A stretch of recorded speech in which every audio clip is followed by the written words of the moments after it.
I recently watched Princess Mononoke for the first time ever, and I certainly wasn't disappointed, but I would say I was surprised. Not by the stunning visuals, not by the profound thematic message, and not by the imaginative world building.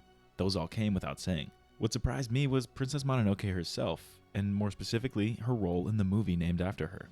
By the time we really met Princess Mononoke, we had already familiarized ourselves with two other prominent characters in Prince Ashitaka and Lady Eboshi.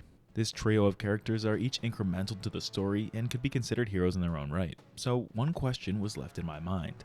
Who is the protagonist?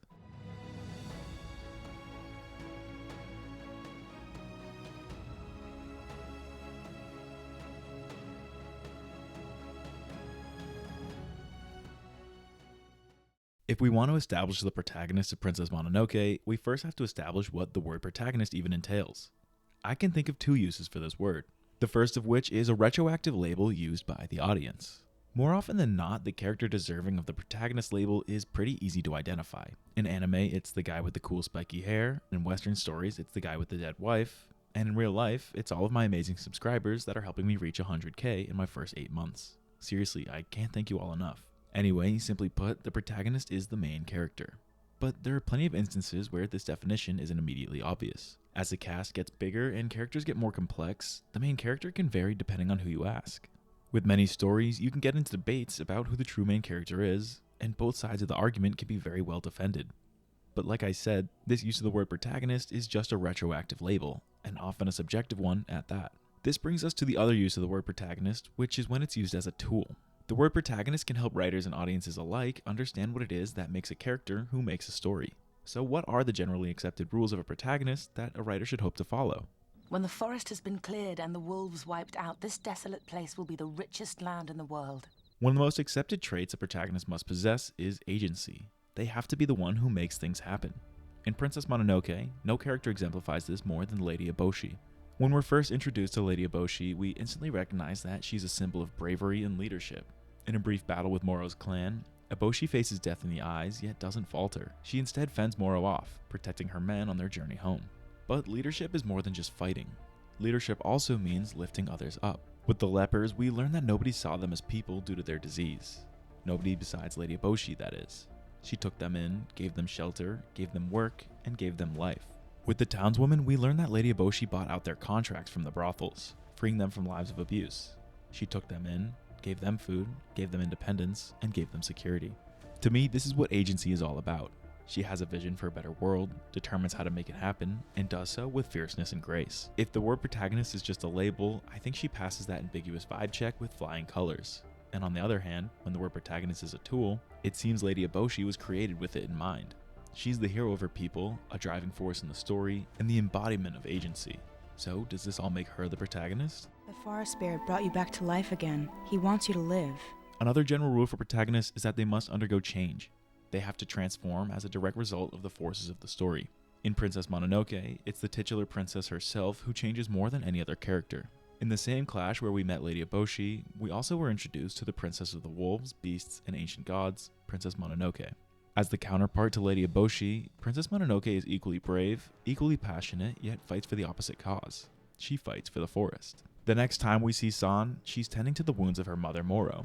She shows compassion to the creatures of the forest and rage to any human who interferes with it. What's interesting, however, is that she serves as the voice of reason between the beasts. She wants more than anything to defeat the humans, but knows that to do that, they can't fight amongst themselves. But where Lady Eboshi's will is as rigid as iron, we see that Princess Mononoke's will is as flexible as the forest spirit's compassion. She lets Ashitaka into her life because the forest god saved him. It's in this willingness to side with her perceived enemy that we see San exhibit the telltale sign of a protagonist: change. So sure, the wolf girl on the cover of the movie that's named after her definitely passes the protagonist vibe check, but she also undergoes the most significant character arc in the entire story. Surely it was her that the creators had in mind when they were picking their protagonist, right? What do you plan to do? What exactly are you here for? To see with eyes unclouded by hate. The final rule that I believe to be the most agreed upon trait of a protagonist is that they must be the story's central character. To achieve this, the most actionable advice is to make the story follow their point of view. And we can clearly observe that the story of Princess Mononoke starts and ends with Prince Ashitaka. Prince Ashitaka is the warrior who gets inflicted with a curse when he fights to save his village. He is the man who leaves home in search of a cure. He is the visitor in Princess Mononoke's forest, and the visitor in Lady Eboshi's town. He's the one who breaks up their fighting, he's the one that the forest spirit chooses to save, and he's the one who ends up saving them all. Everything about him instinctively screams protagonist, and he also complies with the rule of POV. So does that settle it? Ashitaka is the protagonist because the story's told through his lens?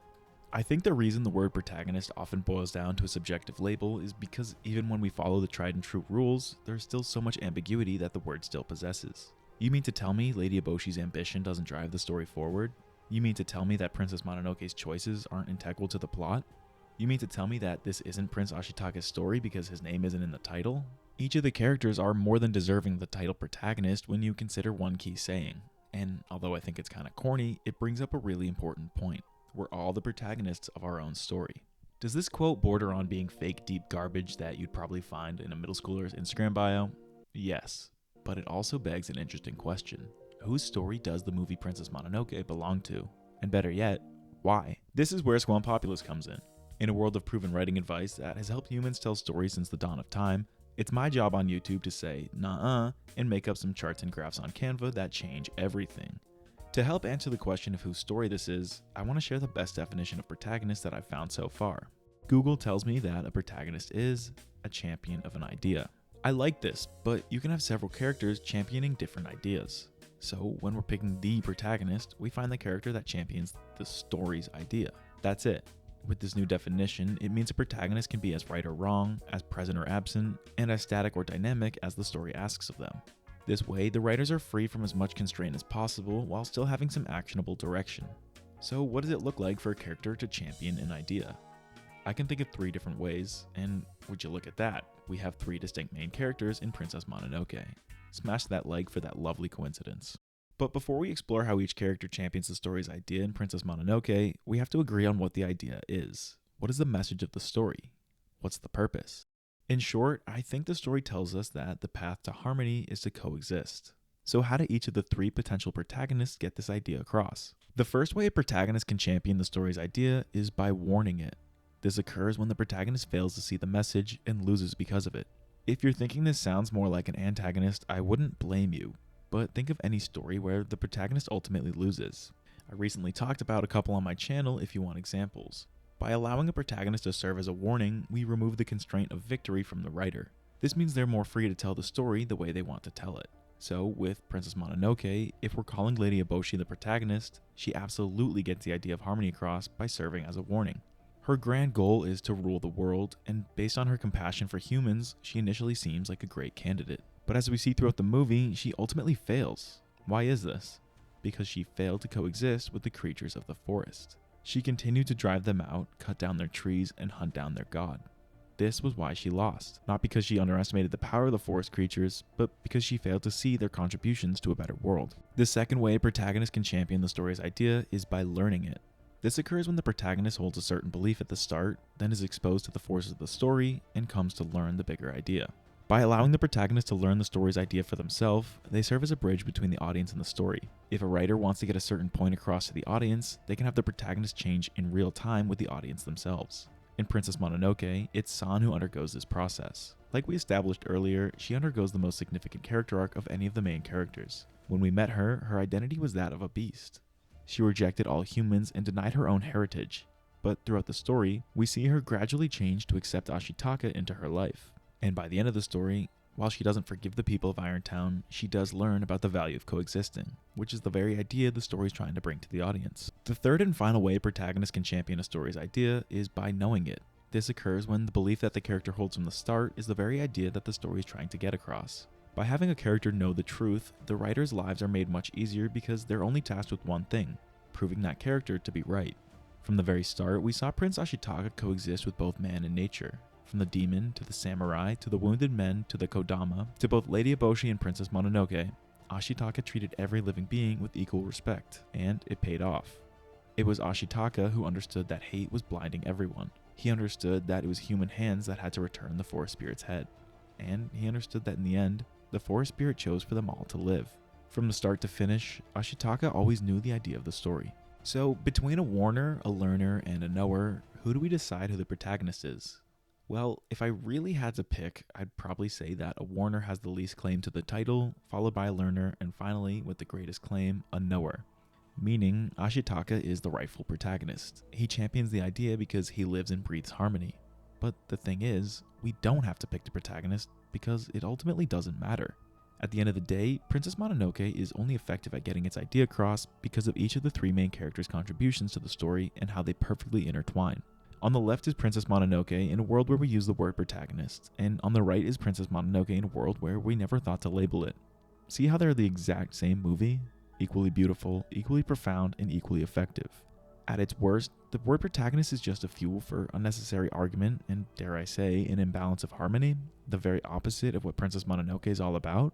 But at its best, which is what I hope to highlight in this video, the word protagonist can be a guide to help writers and audiences understand a story and its purpose. I'm curious as to what you all think about this new perspective I offer regarding knowers, learners, and warners. I definitely plan on revisiting this idea with more examples in the future, so make sure you subscribe so you don't miss out. Thanks again for 100k, and here's to 1 squampillion more.